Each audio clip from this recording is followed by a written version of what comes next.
एक ऐसी हवेली जहां समय रुक चुका है। आरव को अचानक अपने दादाजी की वसीयत में राजपुर गांव की एक पुरानी हवेली मिलती है। हवेली 100 साल पुरानी है, लेकिन वहां कोई नहीं रहता।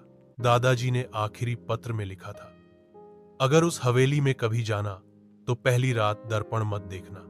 आरव दोस्तों के साथ हवेली जाता है, सोचता है कि बस एक खंडहर है, लेकिन रात के 12 बजे एक कमरे से वीणा की धीमी आवाज आती है, जबकि वहां कोई नहीं था।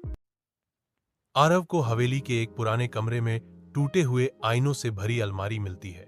एक आईने में उसे हल्की सी परछाई दिखती है, एक लड़की जो कुछ कहना चाह रही थी। पर तभी एक जोरदार चीख हवेली में गूंजती है। गांव के पुजारी बताते हैं, वो आत्मा मालविका की है, हवेली के मालिक की बेटी, जिसने 1947 में आत्महत्या कर ली थी। लेकिन असल में कहानी कुछ और है। आरव को हवेली के तहखाने में एक पुरानी डायरी मिलती है। डायरी में लिखा है कि मालविका को उसके प्रेमी विराज से जबरदस्ती दूर किया गया था। रातों को वो आईने में उसे देखती थी, बात करती थी और फिर अचानक गायब हो गई। लोगों का मानना है मालविका की आत्मा अब हर उस इंसान को शिकार बनाती है जो आईने में उसकी आंखों से आंख मिलाता है। आरव के दोस्त नील गलती से उस आईने में झांक लेता है और अगली सुबह लापता हो जाता है। आरव को अब समझ आता है, ये सिर्फ आत्मा नहीं, एक अधूरी कहानी है।